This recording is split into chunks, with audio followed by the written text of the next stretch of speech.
Hello again, Econ 160. It's Professor Kung here coming to you with another video lecture. As I record this, it's April 11th, day 24 of California's coronavirus lockdown. As of today, the number of COVID-19 cases in the US has surpassed 500,000, and now the economic news is dire as well, with the Labor Department reporting nearly 17 million in new jobless claim filings in the last 3 weeks alone. On a somewhat more positive note, it appears that the COVID-19 death rate is slowing down in New York, and worldwide, if you look at the numbers on a logarithmic scale, you can see that we're successfully bending the exponential growth rate down by just a bit. So there is hope that our measures are working, and we can only pray that the pandemic passes soon and that the economic fallout won't be too severe. Well, anyway, on that happy note, let's get to today's lecture, which is on the topic of oligopolies. Our motivation for today's lecture is that we still haven't looked at markets with identical products but few producers. Right, so we did identical products with many producers, that was perfect competition, and we did differentiated products with many producers, that was monopolistic competition, and we did single producer, which was monopoly. But we haven't yet done identical products with few producers. And if we do take a look at those markets in real life, such as the oil market, we would see that issues of strategic cooperation become really important. For example, if you read the news about oil prices, you'll often see that the focus is on the strategic production decisions of various oil-producing countries like Russia or Saudi Arabia. And you might also read how one country is trying to influence another country to either produce more or to produce less oil. So the questions we'll be asking today are, first, how do markets behave differently when there is just one versus many versus just a few suppliers? Second, why do issues of strategic interaction become especially important when there are just a few firms? And finally, what implication does this strategic interaction have on the market outcomes? So the handsome man on the right here is Antoine Augustin Cournot, who created the model that we'll be working with today. In fact, the model is named after him. If you showed an economist the model that we're working on today, they'd say, oh, that's the Cournot model. In economics, the term oligopoly refers to a market in which there are just a few suppliers. There's no hard and fast definition of what few means, so whether or not to call a market an oligopoly is often just a judgment call. Like monopolies, oligopolies can arise for a number of different reasons, including high fixed costs, but the difference being that the barriers to entry aren't so extreme so that only one firm can exist profitably.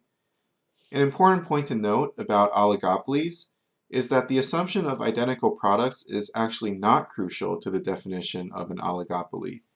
A market with a few suppliers that are making slightly different products, such as Mac versus PC, for example, could still be considered an oligopoly.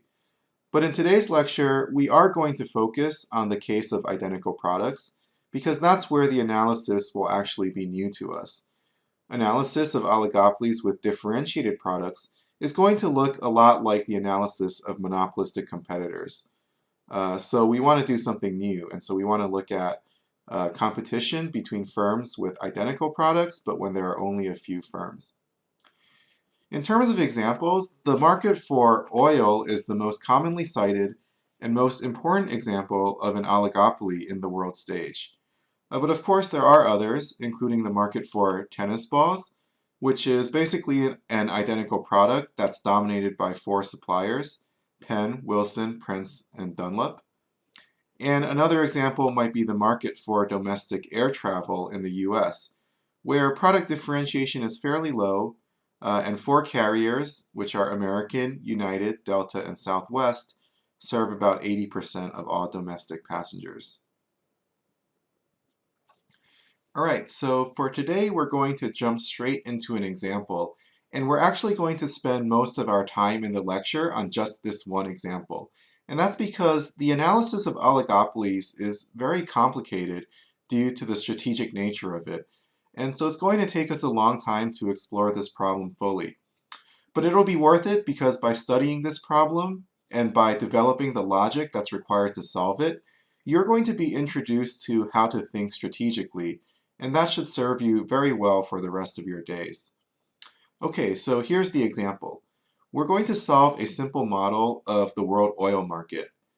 The world demand for oil is given by this demand curve here. And we're going to assume that there are only two producers of oil, which are Saudi Arabia and Russia. And in real life, these are the two largest oil producers in the world. To keep things simple, we'll assume that the cost to produce oil is always $10 a barrel for both countries. So that means the marginal cost is constant at $10 a barrel, and the average total cost is also always just $10 a barrel. And this is how competition between Saudi Arabia and Russia is going to work. Each country simultaneously chooses how much oil they want to produce, and then after the production is done, the market is going to determine the price of oil. So what that means is the price is going to adjust until all the oil produced gets sold. So for example, if the total production by both countries is 600, then the price of the market would have to be $16 because that's the price that would make demand 600, exactly equal to the amount which is produced. Okay, and so again, for simplicity, we're going to assume that there's 4 levels of oil production that each country can choose. They can choose none, which is to produce 0 barrels. They can choose low production, which is to produce 300 barrels. They can choose medium production, which is to produce 400 barrels. And they can choose high production, which is to produce 600 barrels. And finally, we're going to assume that both Saudi Arabia and Russia are profit maximizers. What that means is we're just going to ignore any additional political concerns that each country might have, and all they really care about is their profits from oil. And the question we're trying to answer is this: how much oil will be produced by Saudi Arabia and by Russia, and what will the market price of oil be? Alright, so how do we begin tackling this problem? Well, remember the saying, people respond to incentives and the rest is commentary? So the way we're going to tackle this problem is the same way we tackle any other problem in econ, which is to put ourselves in the shoes of the players and ask what they do in their situation. Now, the key difference with everything we've done before is that this time there's going to be strategic behavior. Strategic behavior means that you have to think about what the other players are doing before you can make your own decision. So how is strategic behavior different from what we've done so far? Well, with monopolies, we didn't have to worry about strategic behavior because there was only one player, and so there was no one else to worry about. And in perfect competition, we assume that each firm individually had so little control over what goes on with other firms that they don't really have to worry about the strategic interactions, right? So for a perfectly competitive firm, all they have to do is look at the market price, and then they can make their own profit maximizing decision, irrespective of what the other firms are doing. But that's no longer the case in oligopoly. In oligopoly, each firm has some degree of influence over the market price, but not complete control. So they have to think about what the other firms are doing. And so in oligopoly, you have to think about strategic behavior. What that means is you have to take into account what the other player is doing before you make your own decision. And so how do we do that? Well, here are the steps for how to think strategically. For our problem, we're going to start with Russia. And we're going to analyze Russia's profit maximization problem for every possible situation of what Saudi Arabia is doing. So basically, we're going to be doing a very complete, very thorough analysis of Russia's decision making in every possible scenario.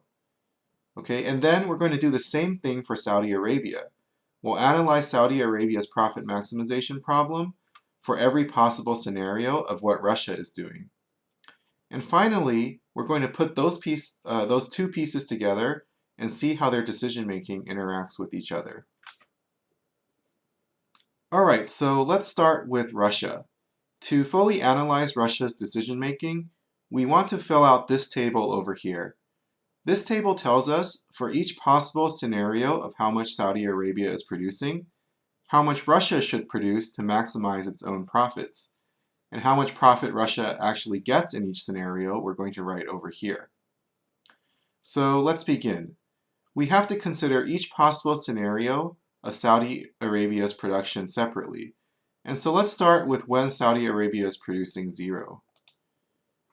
So to figure out Russia's best choice when Saudi Arabia is producing 0, we have to fill out this table over here. Okay, so starting with the total quantity column, what this says is if Russia is producing 0, when Saudi's quantity is also 0, what's the total quantity here? And so that's 0. And what this cell is saying is if Russia is producing 300 and Saudi Arabia is producing 0, what's the total quantity? So total quantity is 300. And so total quantity is 400 here, and total quantity is 600 here. Okay, easy. And now let's fill out this column. Okay, and this column is asking what is the market price given the total quantity that's being produced by both countries. So when total quantity is 0, market price is 22. When total quantity is 300, market price has to be 19. When total quantity is 400, market price is 18. And when total quantity is 600, market price is 16. Okay? All right, and so then this column here is asking us to show Russia's revenues. So when Russia's quantity is 0, revenue has to be 0 as well. When Russia's quantity is 300 and the price is 19, then Russia's revenue is 300 times 19, which is 5,700. Over here, Russia's quantity is 400 and the market price is 18. And so revenue is 400 times 18, which is 7,200. And finally, over here, the revenue is 600 times 16, which is 9,600. Okay? And now let's fill out the costs. Okay, again, if quantity is 0, then cost has to be 0. If quantity is 300, remember our average total cost is always 10. And so the total cost will be 300 times 10, which is 3,000. Total cost is 4,000 here and 6,000 here. All right, and finally, let's write down the profits. If Russia produces 0, revenue is 0 and cost is 0, and so profit is 0. If Russia produces 300, revenue is 5,700 and cost is 3,000, and so profit is 2,700. If quantity is 400, revenue is 7,200 and cost is 4,000, and so profit is 3,200. And finally, if quantity is 600, revenue is 9,600 and cost is 6,000, and so profit is 3,600, right? And so looking at this table, if Saudi Arabia is producing a quantity of 0, then Russia is going to maximize its profits by choosing a high level of production, meaning it's going to choose to produce 600 units, resulting in a profit of 3,600. Okay, so that was Russia's profit maximization when Saudi Arabia was choosing to produce 0. And now let's do the same thing, but when the Saudi Arabian quantity is 300. So we're going to start with this column again, the total quantity column. All right, so when Russia is producing 0 and Saudi Arabia is producing 300, what's the total quantity? It's 300. When Russia is producing 300 and Saudi is producing 300, then total quantity is 600. When Russia is producing 400 and Saudi is producing 300, then total quantity is 700. And finally, if Russia is producing 600 while Saudi is producing 300, then total quantity is 900. Okay? And this translates to market prices of 19, 16, 15, and 13, right? Okay? And so if Russia is producing 0 and the market price is 19, then revenue is 0 for Russia. If Russia is producing 300 and market price is 16, then revenue is 4,800. If Russia is producing 400 and market price is 15, then Russia's revenue is 6,000. And if Russia is producing 600 while market price is 13, then Russia's revenue is 7,800. Okay? And now let's fill out costs. If Russia is producing 0, cost is 0. If Russia is producing 300, cost is 3,000. If they're producing 400, cost is 4,000. And if they're producing 600, then cost is 6,000. Okay? And finally, profits. If Russia is producing 0, its profit is 0. If Russia is producing 300, its profit is 4,800 minus 3,000, which is 1,800. If Russia is producing 400, its revenue is 6,000 and its cost is 4,000, so its profit is 2,000.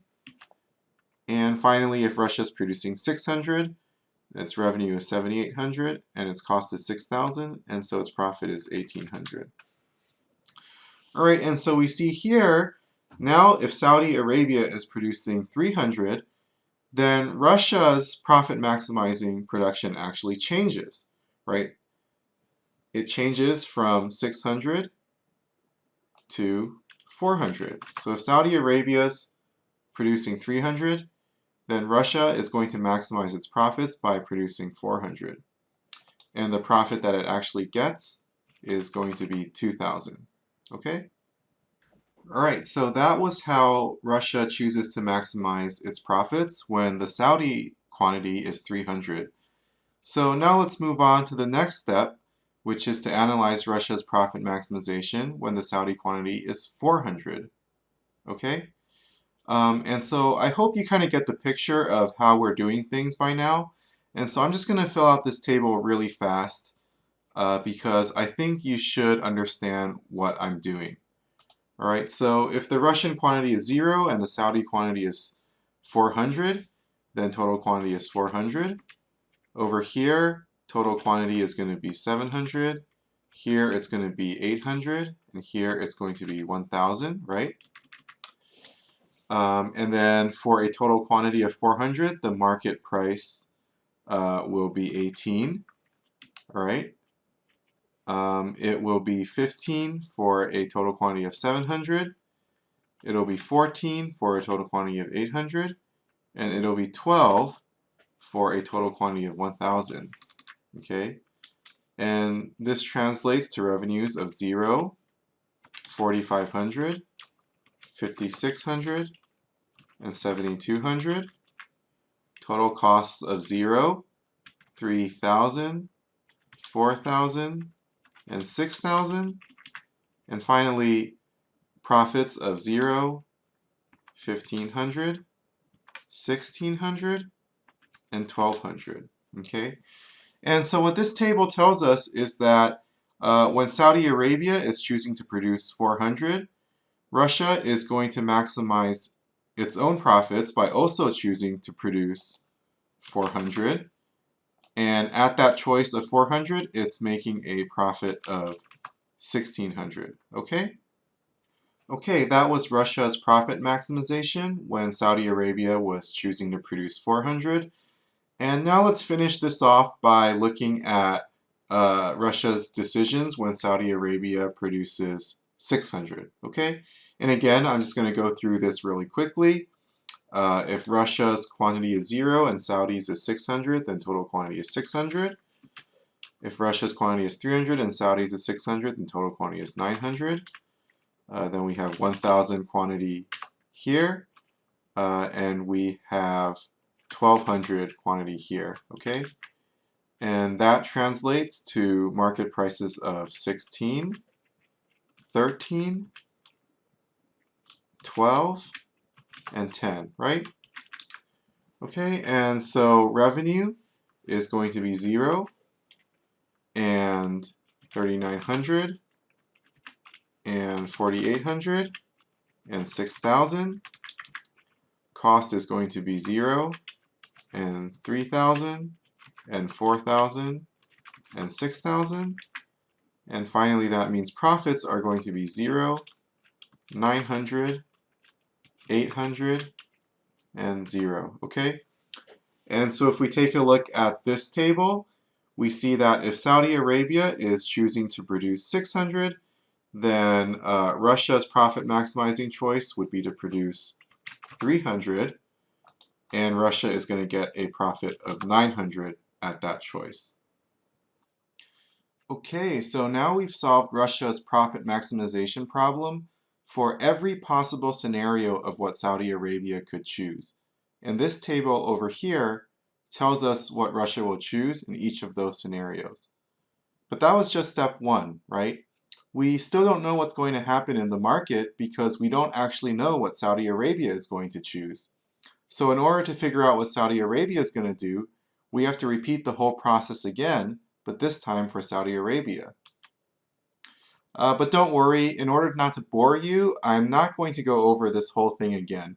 Instead, I would ask you to figure out Saudi Arabia's problem on your own. So feel free to print out these slides and figure it out for yourself. The process is exactly the same as with Russia, and by the end of it, the thing you should have filled out is this table over here, which tells us for each possible scenario of what Russia is going to do, what Saudi Arabia's profit maximizing choice would be, and what Saudi Arabia's actual profit will be in each of those scenarios. Okay, if you went ahead and solved Saudi Arabia's problem, you would end up having two decision tables, one for Russia and one for Saudi Arabia, each showing what they would do in each possible scenario of what the other country is doing. But still, how do we know what the market outcome is going to be? If each country's action depends on what the other country does, then there's nowhere to start. One idea is that we can actually just start from an arbitrary guess and then simulate a kind of back and forth game between the two countries and see if it arrives at a stable outcome. So for example, let's suppose Saudi Arabia starts at a production of 0. Then Russia is going to choose a production of 600. But if Russia chooses to produce 600, Saudi Arabia will produce 300. But if Saudi Arabia produces 300, then Russia will produce 400. But if Russia produces 400, then Saudi Arabia will produce 400. But if Saudi Arabia produces 400, well, Russia will again produce 400. And now we've arrived at a point where they no longer keep changing what they're doing. Once each country is producing 400, they stabilize and they're going to continue producing 400 quantity each. In fact, we could have started anywhere and eventually we would have stabilized at both countries producing 400. So in this example, the decisions of each country is going to stabilize at 400 production each. And so that's what we predict is going to happen in the long run of this game if the two countries played it over and over again. In fact, this concept of stability illustrates what's known in game theory as a Nash equilibrium. A Nash equilibrium is a situation in which each player is choosing his or her best strategy given the strategies that every other player has chosen. So in this example, given that Russia has chosen 400, Saudi Arabia is choosing its best strategy, which is also 400. And given that Saudi Arabia has chosen 400, Russia is also choosing its own best strategy, which is 400. So together, they're in a Nash equilibrium. Nash equilibrium, loosely speaking, is a notion of stability in games that would often, but not always, result from repeated back and forth playing. It can sometimes be used to predict the outcomes of complicated strategic situations, like the game between Russia and Saudi Arabia that we've been analyzing. We'll learn more about Nash equilibria and game theory in the next lecture. But for today, let's see how oligopoly compares to two other benchmarks, perfect competition and monopoly. We just figured out that in the Nash equilibrium of our duopoly game, and duopoly just means oligopoly with two producers, we just found out in our game between Russia and Saudi Arabia that a total of 800 barrels of oil would be produced and the market price would be $14. But what if instead of being a duopoly, the market was perfectly competitive? How would things change if there were lots of firms and if the firms could enter and exit freely? Alright, well here's a hint. In the long-run equilibrium of a perfectly competitive market, price is going to be equal to the minimum of the firm's average total cost curve. Remember that? And what was the average total cost for our firms in this example? It was $10. So the long-run equilibrium price under perfect competition would have been $10, which means the quantity would have been 1,200, okay? Okay, so that was our comparison between oligopoly and perfect competition. In the oligopoly, price is higher than perfect competition and quantity is lower. But what about monopoly?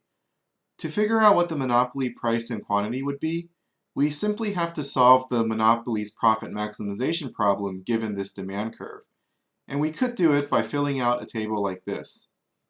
Luckily for you, I've already pre-filled it for you. And so you just have to take a look at it and find the quantity that maximizes the monopolist's profits. And that happens to be at the quantity of 600. So if the market for oil was controlled by just one producer, then the total quantity would have been 600 and the price would have been 16. And so as you can see, the outcome of oligopoly is going to be between the outcome of perfect competition and the outcome of a monopoly. So what are the welfare consequences of an oligopoly? As we've seen, the price and quantity in an oligopoly are going to be between the price and quantity of a monopoly and of perfect competition. This makes sense because the number of firms in an oligopoly is also between the number of firms in a monopoly, which is 1, and the number of firms in perfect competition, which is many.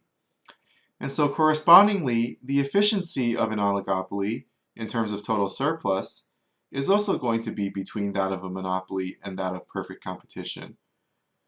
So what that means is there will be some deadweight loss in an oligopoly, but it's going to be less than the deadweight loss in a pure monopoly.